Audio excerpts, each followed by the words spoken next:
प्रभु यीशु मसीह के पवित्र नाम में आप सबको जय मसीह की।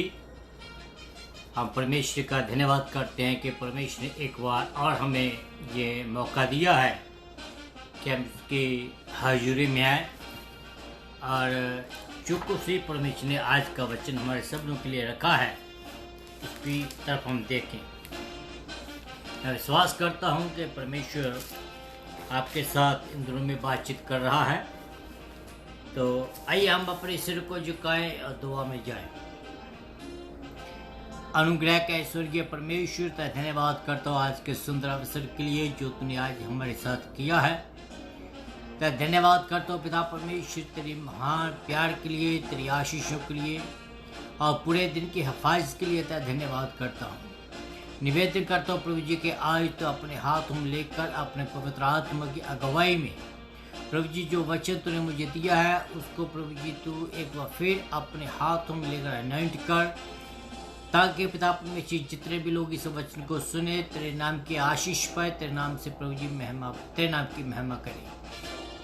मैं निवेदन करता हूँ प्रभु जी कि मेरे होठों का जुम्मा ले और मेरे दिल और दिमाग के ऊपर काबू कीजिए, ताकि मैं प्रभु जी तेरी रजा में रहूँ, तेरी मर्जी में रहूँ और तेरे वचनों को प्रीच कर सकूँ। प्रभु जी तो भला परमेश्वर, स्तुति के योग्य परमेश्वर, प्रार्थना को सुना इसलिए तो धन्यवाद करता हूँ। यीशु मसीह के नाम से मांगता हूँ, आमीन आमीन।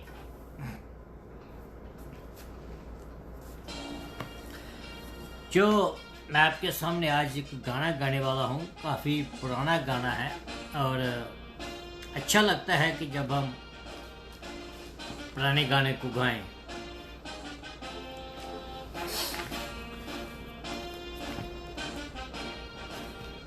नाम खुदा दा जप हर वेले बाइबल आके मेरी रूह नूं, नाम खुदा दा जप हर वेले बाइबल आके मेरी रूह नूं।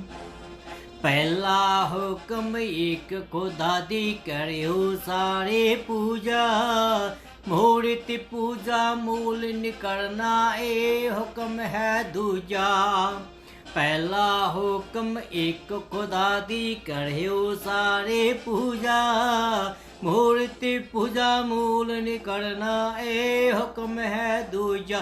बेफायदा नाम नी लेना खुदा दा, बाइबल आके मेरी रूह नूं, नाम खुदा दा जप हर वेले बाइबल आके मेरी रूह नूं। चौथा हुक्म ऐतवार नू पाक मनो मेरे भाई, पंजवा हुक्म आदर जोग ने दोवें बाप ते माई। चौथा हुक्म ऐतवार नू पाक मनो मेरे भाई, पंजवा हुक्म आदि जोग ने दोवें बाप ते माई। छेवां हुक्म है खून नहीं करना, बाइबल आके मेरी रूह नूं, नाम खुदा दा जप हर वेले बाइबल आके मेरी रूह नूं। हाँ, सतवां हुक्म गुनाह नहीं करना, अठवां करो न चोरी। सतवां हुक्म गुनाह नहीं करना, अठवां करो न चोरी। नौवां हुक्म झूठी गवाही ना दियो मेरे भाई, नौवां हुक्म झूठी गवाही ना दियो मेरे भाई। 10वां हुक्म है लालच नहीं करना, बाइबल आके मेरी रूह नूं, नाम खुदा दा जप हर वेले बाइबल आके मेरी रूह नूं। दुश्मनां नाल प्यार करन लई यीशु ने फरमाया, सूली उत्ते खून बहा के डुबदा जग बचाया। दुश्मनां नाल प्यार करन लई यीशु ने फरमाया, सूली उत्ते खून बहा के डुबदा जग बचाया। तुसां याद रखना कुर्बानी उस दी नूं, नाम खुदा दा जप हर वेले, बाइबल आखे मेरी रूह नूं, नाम खुदा दा जप हर वेले, बाइबल आखे सबना नूं, बाइबल आखे सबना नूं, बाइबल आखे सबना नूं। यस लॉर्ड, हम तेरा धन्यवाद करते हैं प्रभु जी, तेरा धन्यवाद करते हैं पिता परमेश्वर, तो भला परमेश्वर है, स्तुति के योग्य परमेश्वर है प्रभु जी। तेरा धन्यवाद करते हैं कि जो तूने आज हमें ये वचन दिए हैं, 10 हुक्म दिए हैं, ताकि प्रभु जी इन 10 हुक्मों को हम माने और आगे बढ़े। पिता परमेश्वर, मैं तेरा धन्यवाद करता हूँ कि हमें वो मोहब्बत जो 11वां हुक्म जो तूने दिया है कि हम दुश्मनों से प्यार करें, अनुग्रह का ईश्वर के परमेश्वर तेरे से निवेदन करता हूँ कि अगर हमारे दिल में किसी के प्रति कोई प्रभु जी वैर है या किसी किस्म की खोट है, प्रभु जी उसको निकालें और प्रभु जी हमारे दिल अपने प्यार से भरें, जिससे प्रभु जी हम तेरे नाम को जलाल देने वाले हो सकें। पिता परमेश्वर, मैं एक बार फिर अपने परिवार को तेरे हाथ में देता हूँ, अपने फेसबुक परिवार को तेरे हाथ में देता हूँ प्रभु जी। हमारे सबनों को अपना रहम कीजिए, अपनी आशीष दीजिए। Hallelujah hallelujah. यीशु तेरा धन्यवाद हो, यीशु तेरा धन्यवाद हो। सचमुच पिता परमेश्वर, जो तुम मुझे दिखा रहा है प्रभु जी, आने वाले दिनों में वो पूरा हो जाए। ओ पिता परमेश्वर, तेरा अनुग्रह तेरे लोगों के ऊपर पिता परमेश्वर बढ़ता चला जाए। ओ पिता परमेश्वर, तेरे लोग आशीष पाते चले जाएं। ओ पिता परमेश्वर, तेरे लोग अपने आप को त्याग करें मेरे खुदावन। तेरा आना नजदीक है यीशु राया, तेरे लोग प्रभु जी आशीष पाए। ओ हालेलुया हालेलुया। यीशु तेरा नाम ऊंचा किया जाए। ओ पिता परमेश्वर, तेरा नाम महान किया जाए। Hallelujah hallelujah hallelujah. पिता परमेश्वर, तू भला परमेश्वर है, स्तुति के योग्य परमेश्वर है। Hallelujah hallelujah. पिता परमेश्वर, तू महान है खुदावन, तो अपने लोगों से बातचीत कर रहा है मेरे यीशु, अपने लोगों को प्रभु जी अपने वचन के लिए त्याग कर रहा है, इसलिए तेरा धन्यवाद करता हूँ। धन्यवाद करता हूँ पिता परमेश्वर कि तो अपने लोगों में एक नया चैप्टर लिखने जा रहा है पिता परमेश्वर, तो अपने लोगों के जीवन में एक नई किताब लिखने जा रहा है पिता परमेश्वर, अपने लोगों को प्रभु जी अपने में भरपूर करने जा रहा है। ओ हालेलुया हालेलुया। यीशु तेरा नाम महान है प्रभु जी, तेरा नाम ऊंचा किया जाए। यीशु तेरा धन्यवाद हो धन्यवाद हो प्रभु जी। जितने भी आज लोग इस वचन को देख रहे हैं, इस वीडियो को देख रहे हैं, सबके सब तेरे नाम में आशीष पाए। हालेलुया। कोई भी आज तेरे घर से खाली वापस ना जाए। ओ पिता परमेश्वर, सबके सब आशीष पाए मेरे खुदा। तेरा धन्यवाद हो। Hallelujah hallelujah. पिता परमेश्वर, तेरे नाम से लोग शिफा पाए। हालेलुया। तेरे नाम से लोग पिता परमेश्वर अपनी गरीबी से बाहर निकल जाए। हालेलुया। तेरे नाम से पिता परमेश्वर तेरे बंदे तेरे पास आए, तेरे नाम को जलाल दें, अपने पापों से पश्चाताप करे। हालेलुया। ओ यीशु राजा, तेरा धन्यवाद हो, तेरा धन्यवाद हो यीशु, तेरा धन्यवाद हो। भला परमेश्वर तू प्रभु जी, तूने प्रार्थना को सुना, मुझे तैयार किया अपने वचन के लिए, इसलिए तेरा धन्यवाद हो। पवित्र आत्मा का मसा मेरे ऊपर भेजा है, इसलिए तेरा धन्यवाद हो। ओ पिता परमेश्वर, अपने वचन से बहुत सारे लोगों को टच किया है, इसलिए तेरा धन्यवाद हो। यीशु तेरा नाम ऊंचा किया जाए, यीशु मसीह के नाम से मांगता हूँ, आमीन आमीन। Hallelujah hallelujah. Thank you Jesus, thank you Jesus, thank you Jesus. Hallelujah. आइए हम आज खुदावंत के वचन की ओर बढ़े। जो खुदावंत का वचन हमें मिलता है वो प्रकाश वाक्य की किताब उसका 8 अध्याय उसकी 12 आयतें हैं। हम सभी के सभी इसको पढ़ेंगे।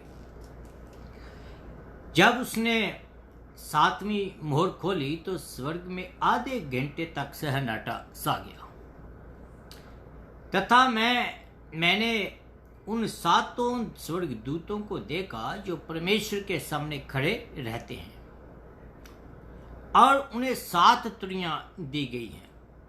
फिर एक और स्वर्गदूत सोने का धूप धान लिए हुए आया और वेदी के निकट खड़ा हुआ, और उसको बहुत धूप दिया गया कि सब पवित्र लोगों की प्रार्थना के साथ सोने की उस वेदी पर जो सिंहासन के सामने है चढ़ाए। उस धूप का धुआं पवित्र लोगों की प्रार्थना सहित स्वर्गदूत के हाथ से परमेश्वर के सामने पहुंचा। तब स्वर्गदूत ने धूपदान लेकर उसमें वेदी की आग भरी और पृथ्वी पर डाल दी, और गर्जन, शब्द और बिजलियां और भूकंप होने लगा है। तब वे 7 स्वर्गदूत जिनके पास 7 तुरियां थी, उन्हें फूंकने के लिए तैयार हुए। पहले स्वर्गदूत ने तुरी को फूंका, लहू से मिले हुए ओले और आग उत्पन्न हुई और पृथ्वी पर डाली गई, और पृथ्वी को 1/3 जो है जल गई, और भेड़ों की 1/3 जल गई, और सब हरी घास भी जल गई। दूसरे स्वर्गदूत ने तुरी को फूंका तो मानो आग सा जलता हुआ एक बड़ा पहाड़ समुद्र में डाला गया, और समुद्र का 1/3 लहू हो गया, और समुद्र की 1/3 प्राणी मर गई, और 1/3 जहाज जो है वो नष्ट हो गए। तीसरे स्वर्गदूत ने तुरी को फूंका, और एक बड़ा तारा जो मशाल के समान जलता था स्वर्ग से टूटा, और नदियों की 1/3 पर और पानी के सोतों पर आ पड़ा। उस तारे का नाम नागदोन था है, और 1/3 पानी नागदोना से कड़वा सा हो गया, और बहुत से मनुष्य उस पानी के कड़वे हो जाने के कारण मर गए।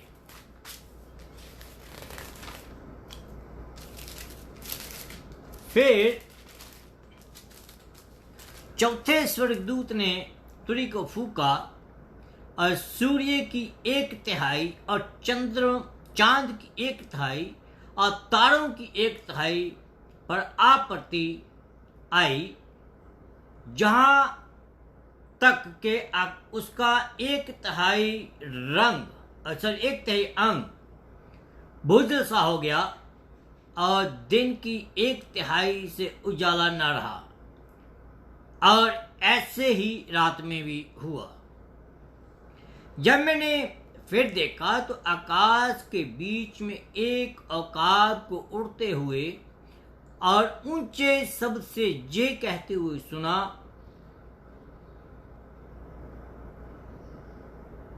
उन 3 स्वर्गदूतों की तुरियों के शब्द के कारण जिनका फूंकना अभी बाकी है, पृथ्वी के रहने वालों पर हाय हाय हाय। खुदा अपने वचन के पढ़े और सुंजर पर आशीष हो, आमीन।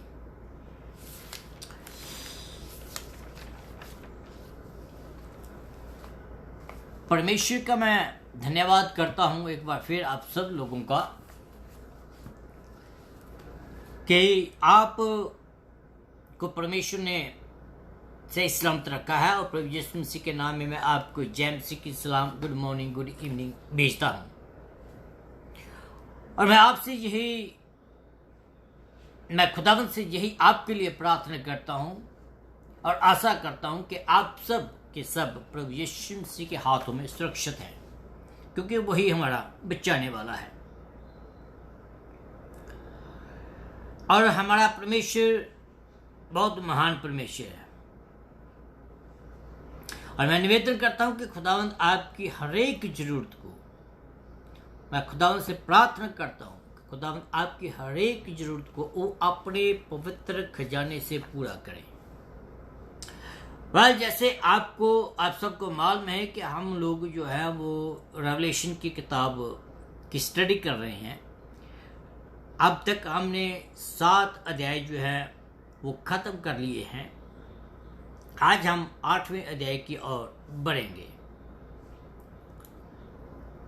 कल हमने देखा था कि परमेश्वर के दरबार में एक बहुत बड़ी भीड़ इकट्ठी हुई है, और वो ऐसी भीड़ थी जिसको कोई गिन नहीं सकता था। Nobody can count that। ऐसी भीड़ को हमने देखा था,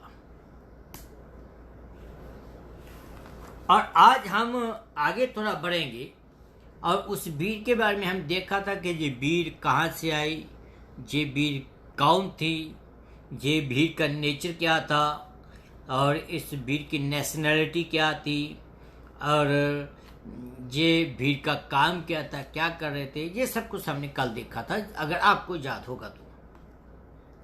इससे पहले कि मैं आगे बढ़ूं, अगर आप मेरे साथ लगातार जुड़े हुए हैं, अगर आप मेरे वचनों को जो खुदा ने मुझे दिए हैं, जो आपके साथ मैं रूबरू होता हूं, उनको सुनते हैं,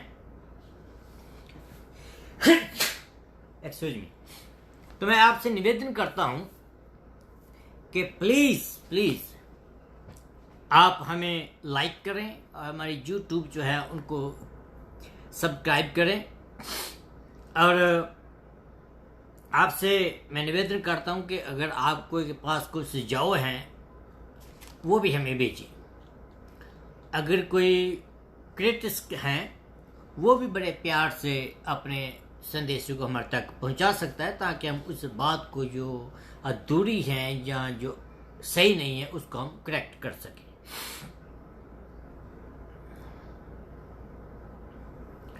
और मैं उम्मीद करता हूं कि इन वचनों से जो खुदावंद मुझे देता है, आप लोग आशीष पा रहे हैं, और आप लोग इन वचनों को सुनकर अपने आप को तैयार कर रहे हैं। क्यों? क्योंकि दिन जो है बहुत ही भयानक दिन आने वाले हैं। तो आइए हम आगे बढ़ते हैं। खुदा ने जो आज मेरे और आपके साथ जो बातें करने वाला है उसकी ओर हम ये देखते हैं कि आज जो वचन पढ़ा है उस वचन के दौरान स्वर्ग में क्या हो रहा है। अगर आप ने वचन को सुना है जो मैंने पढ़ा है, तो वहां लिखा है कि वहां जब 7वीं मोहर खोली गई तो स्वर्ग में आधे घंटे तक सन्नाटा छा गया। अगर आप 5, 6 और 7 अध्याय को जब हम पढ़ते हैं तो हम वहां देखते हैं कि स्वर्ग में जय जयकार हो रहा है, स्वर्ग में आराधना हो रही है, स्वर्ग में हालेलुया प्रेज द लॉर्ड हो रहा है, स्वर्ग में आनंद हो रहा है, स्वर्ग में सब के सब जो है वो अपनी धुन में लगे हुए हैं, किसकी को परवाह नहीं करता है। लेकिन परमेश्वर जो है वो अपने कामों को जो है अधूरा नहीं छोड़ता, वो अपने कामों को पूरा करता है। जब 7वीं मोहर खोली गई तो स्वर्ग में क्या हो गया? सन्नाटा सा गया, आधे घंटे का सन्नाटा। बाइबल में लिखा है, हबक्कूक की किताब अगर आप उसको पढ़ें, उसमें लिखा है पर यहोवा अपनी पवित्र हैकल में था। कौन? यहोवा। और सारी धरती उसके आगे चुप थी। The whole earth was silent. मैं आपको ये बात बताऊं कि जब ये बात होगी, स्वर्ग के बीच में जो हो रहा है, स्वर्ग में आपको कोई भी आवाज तो सुना नहीं देगी, ना रोने की, ना आनंद की, ना गाने की, ना प्रेजर वर्शिप की, ना हालेलुया की। टोटली सन्नाटा सा गया है। लेकिन उसका असर जो है वो पृथ्वी के लोगों को भी मिलेगा। पृथ्वी के लोगों पर भी उसका असर जरूर पड़ेगा। Nobody on this earth can hear any word from heaven. Everything will be shut down.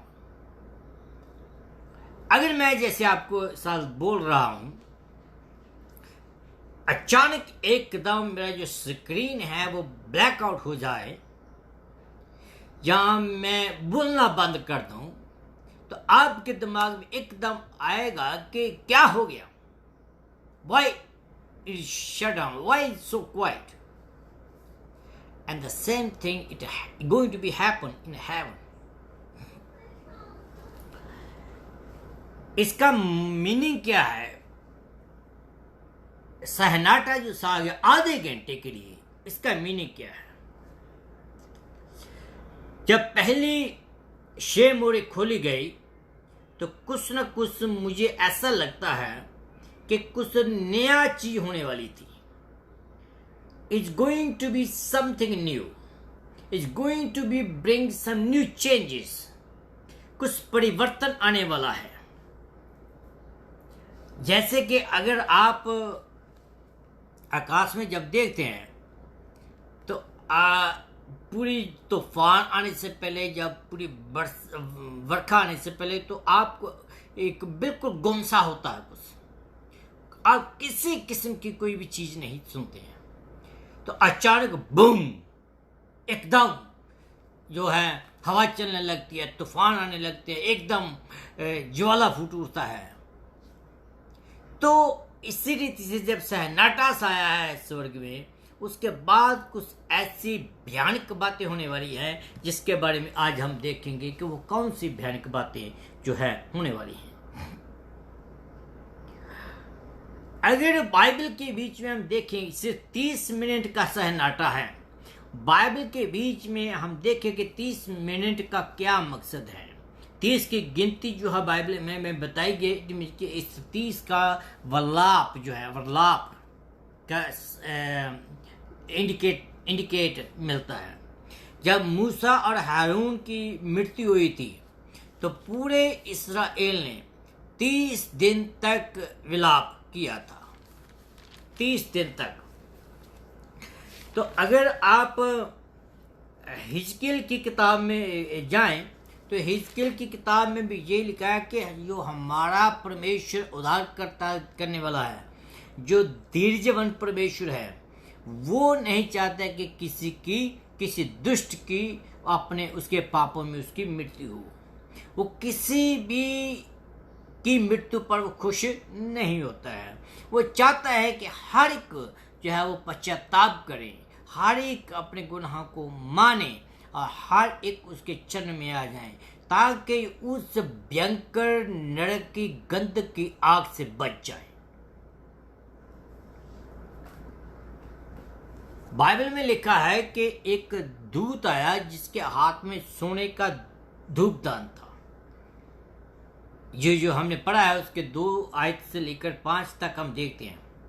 हम देखते हैं कि एक स्वर्गदूत सोने का धूपदान लेकर आता है, वेदी के निकट खड़ा हो जाता है, और उस दूत का जो नाम है हम आगे जाकर देखेंगे, नहीं बताया गया।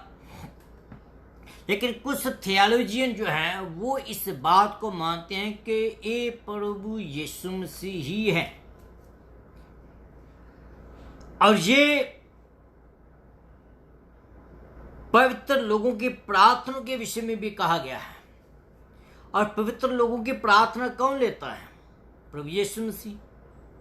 पवित्र लोगों की प्रार्थना को लेकर प्रभु यीशु मसीह ही जो है कि वो अपने बाप के सामने उन प्रार्थना करता है, इब्रानियों की किताब के मुताबिक।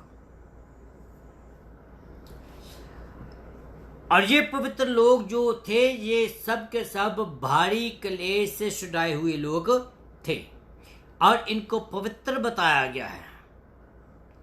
और ये लोग जो है, जो लोग अपने शत्रुओं के हाथों से जिनको छुटकारा मिल चुका है।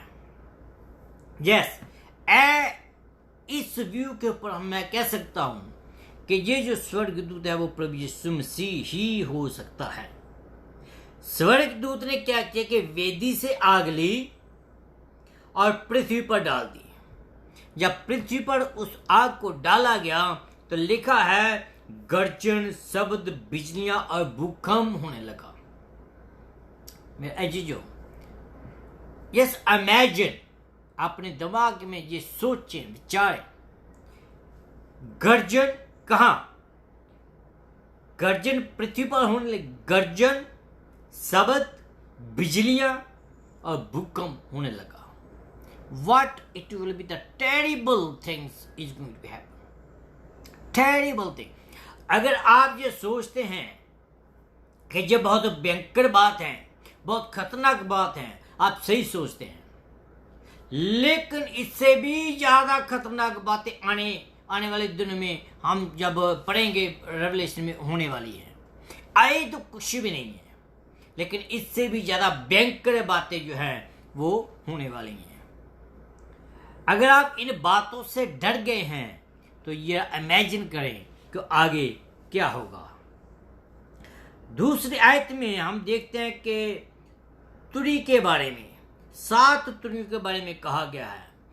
दूतों के अलग अलग जो है दल हैं।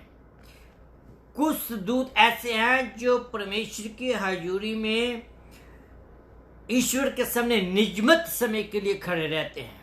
अगर आप अय्यूब की किताब पढ़े, उसका 16 अध्याय 16 बाब, उसमें आपको पता चलता है।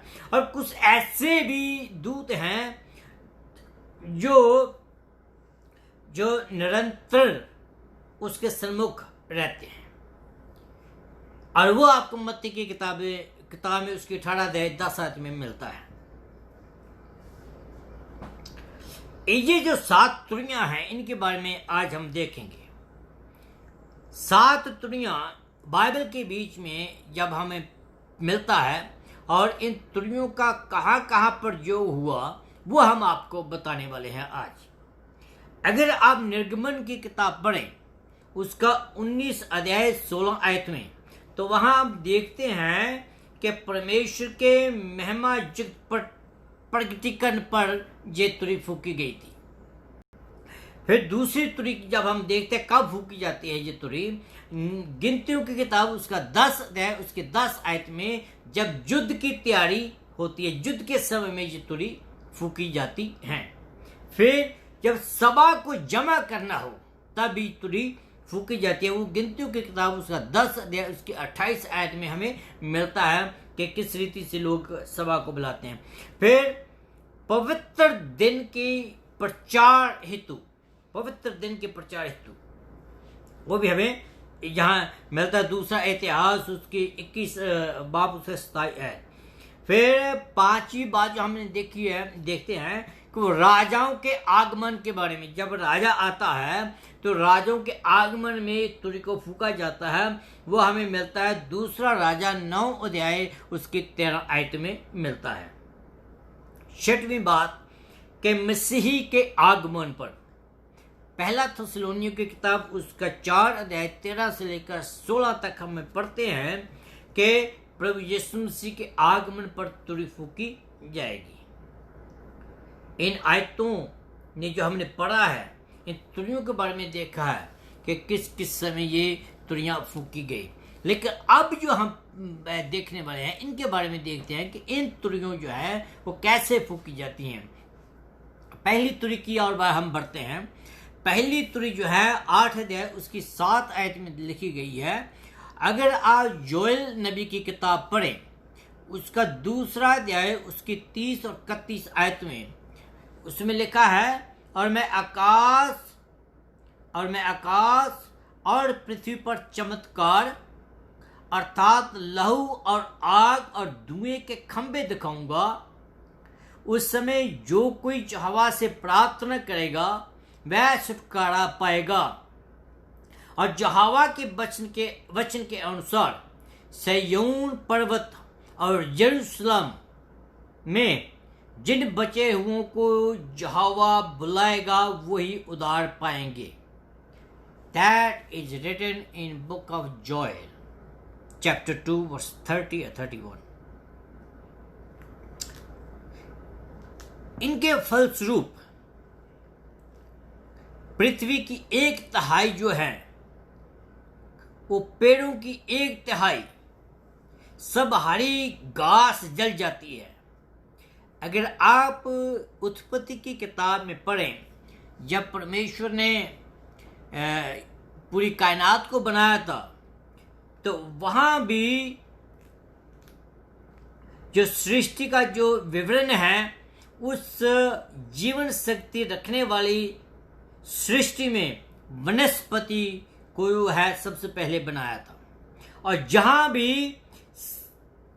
भी सबसे पहले जो नष्ट होने वाली चीज है वो भी वनस्पति है, घास है,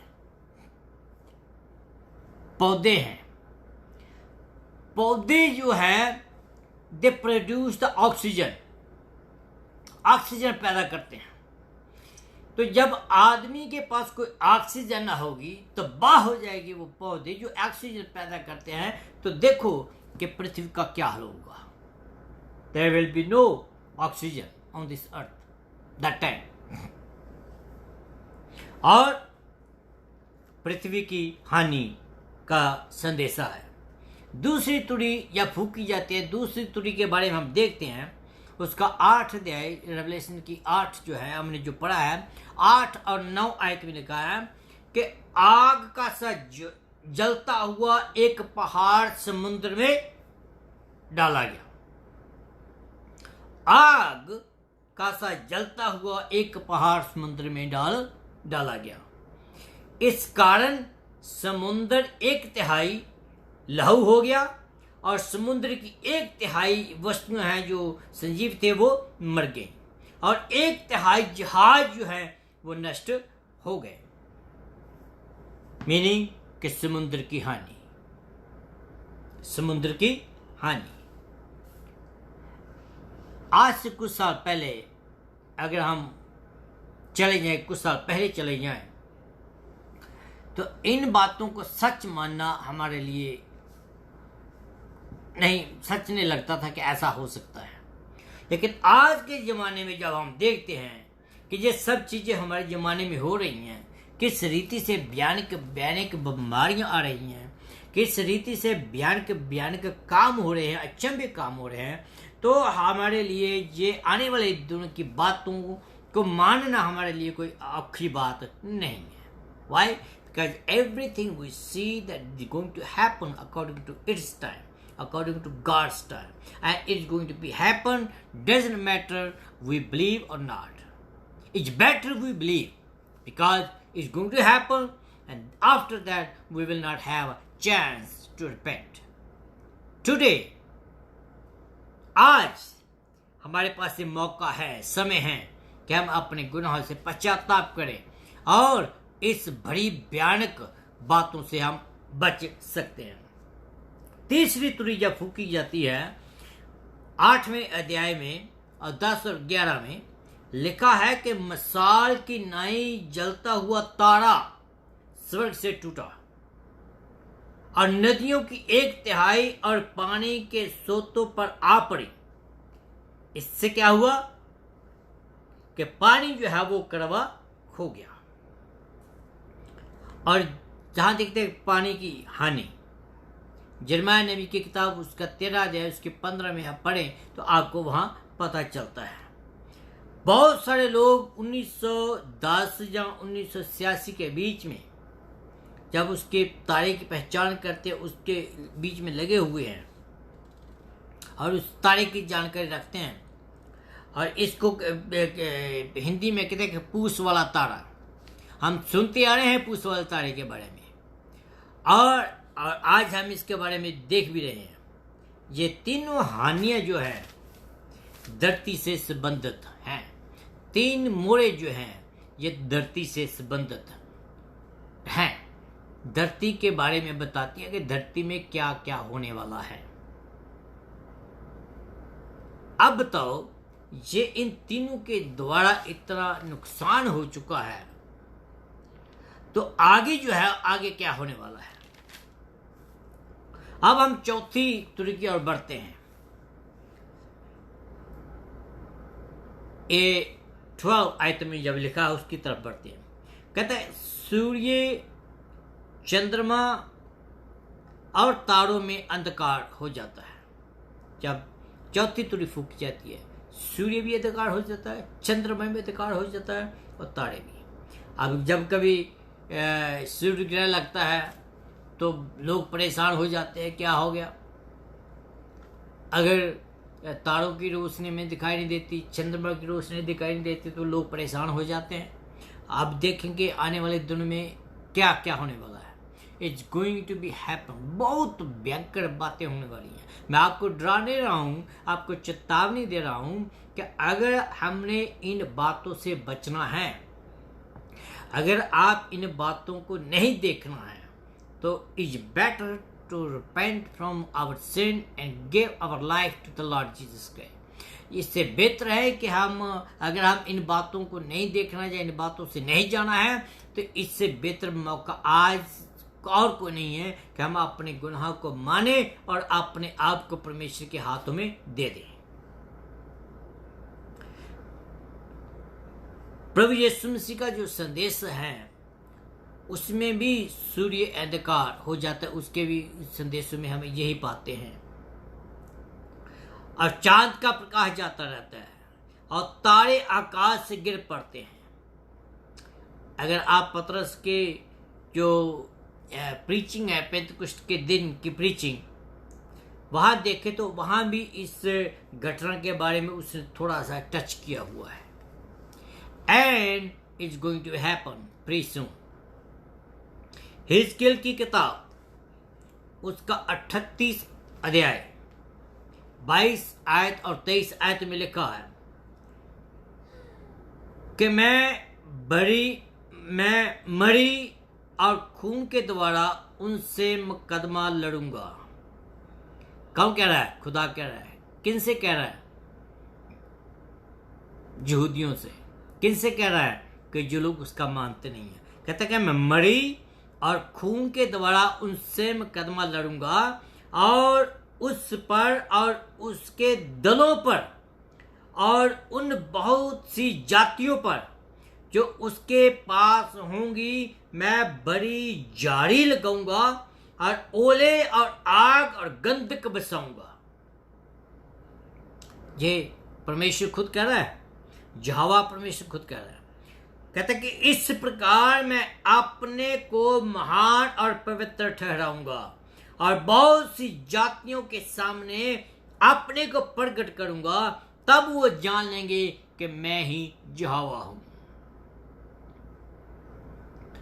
भैया, अपने आप को दुख देकर जानने से पहले यही है कि अभी हम यहोवा को जान लें कि वो पवित्र खुदा है। अभी हम ये जान लें कि यहोवा परमेश्वर खुदावंद यीशु मसीह से बढ़कर और कोई नहीं है। मैं तकरीबन ये बात कहता हूं कि आज तक कभी किसी ने ये क्लेम नहीं किया है कि मैं खुदा हूं। सभी के सभी इशारा करते हैं कोई है, कोई है, कोई है, कोई है, लेकिन किसने ये नहीं बताया अभी तक कि वो कौन है। क्यों नहीं बताया? क्योंकि उनके पास अधिकार ही नहीं है, वो खुद नहीं जानते हैं। लेकिन प्रभु यीशु मसीह ने क्या कहा? कहता है कि वो मैं ही हूं। जिनके बारे में वो लोग इशारा कर रहे हैं, जिनके बारे में वो लोग कहते हैं कि कोई है, कोई है, कोई है, कहता है कि वो मैं हूं। कहता है कि वो मैं हूं। तो इससे बेहतर और मौका कोई नहीं है कि हम उसको अभी पहचान लें। मत्ती की किताब उसका 24 अध्याय उसकी 29 आयत में लिखा है कि उन दिनों के क्लेश के बाद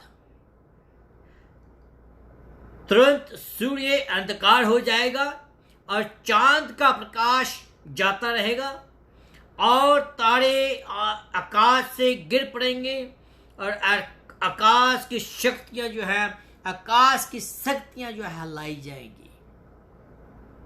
My dear friends, these are the word of reminding. जो याद दिलाने वाले शब्द जो है वो है। मैं आपको फिर कहता हूँ, अगेन मैं इस बात पर जोर दे रहा हूँ कि ये बातें अभी हुई नहीं हैं, ये बातें अभी होने वाली हैं और बहुत जल्द होने वाली हैं। और अगर हमने इन बातों से बचना है, there is no other way, there is no other name under the heaven on the earth that who can save us, that only the Lord Jesus Christ. Hindi में कहता हूं कि आकाश के नीचे धरती के ऊपर कोई और दूसरा नाम नहीं दिया गया है कि जिस नाम से हम निजात पा सके, जिस नाम से बच सके, जिस नाम से हम अपने गुनाहों से आजाद हो सके। वो एक ही नाम है, वो नाम है प्रभु यीशु मसीह। मित्रों, please please it's a humble request, आप देर ना लगाएं, आप देर ना लगाएं। अगर आपको कोई सवाल है किसी भी किस्म का, आप मुझे टेक्स्ट कर सकते हैं, जहां आप अपने लोकल चर्च में जाकर अपने पादरी साहबान से बात कर सकते हैं। और जो कुछ मैंने कहा है, अपने पादरी साहबान से, अपने जो नज़दीक के चर्च हैं वहां जाकर उनसे बातचीत करें और उनको बताएं, उनको पूछें कि ये जो कुछ मैंने सुना है आज, क्या ये सच है। और परमेश्वर जो है उनके द्वारा आपको बहुत बरकत देगा। मेरे अजीजों, मैं परमेश्वर का धन्यवाद करता हूँ कि परमेश्वर ने आज आपसे बातचीत की है। परमेश्वर आज आपको बहुत अधिक की बरकत दी है खुदा ने। और टाइम मत वेस्ट कीजिए। Now it's time to come to the Lord. अभी समय है कि आप परमेश्वर के पास आ जाएं। खुदावंद आपको बरकत दे। प्रार्थना में जाएं। अनुग्रह का स्वर्गीय परमेश्वर का धन्यवाद करता हूँ कि तू पिता परमेश्वर अपनी मर्जी को यूहन्ना के द्वारा प्रभु जी प्रकट करता है और इन बातों को हमारे तक पहुँचाता है। धन्यवाद करता हूँ पिता परमेश्वर उसके तेरे रेवलेशन के लिए जो तूने पिता परमेश्वर यूहन्ना को दिया और यूहन्ना ने हमारे तक पहुंचाया। और हम पिता परमेश्वर तेरे इस वचन को लेकर दूसरों तक पहुंचाते हैं। मुझे पिता परमेश्वर के ये वचन व्यर्थ न जाए। जैसे मेरे जीवन में काम किया है तूने, वैसे ही प्रभु जी आज हर एक जो सुनने वाला है उसके जीवन में काम करे, जिससे पिता परमेश्वर तेरे नाम को महिमा मिले, जिससे पिता परमेश्वर तेरे नाम को जलाल मिले। पिता परमेश्वर अपने लोगों को बचाए, अपने लोगों को पर तरस करें, अपने लोगों को पिता परमेश्वर अपनी दया से भर दे प्रभु जी, क्योंकि तू बड़ा परमेश्वर, स्तुति के योग्य परमेश्वर है। तूने प्रार्थना को सुना, इसलिए धन्यवाद करता हूँ। प्रार्थना प्रभु यीशु मसीह के पाक कर पवित्र जलाली नाम से मांगता है, सुन और कबूल कर। आमीन आमीन। अब हमारे खुदावंत प्रभु यीशु मसीह का फजल, खुदा बाप की मोहब्बत, पवित्र आत्मा की सहभागिता हमारे सबनों के साथ, कुल ईमानदार के साथ, खास करके आज के इस वचन को सुनने वालों के साथ अब से लेकर हमेशा हमेशा तक उनके ऊपर होती रहे। आमीन एंड आमीन। खुदावंद आप सबको बरकत दे। मैं अगले हफ्ते फिर इसी टाइम आपके सामने खुदावंद के वचन को लेकर आऊँगा और खुदावंद आपको बहुत अधिक बरकत दे। तब तक खुदावंद आपके साथ हो। आमीन।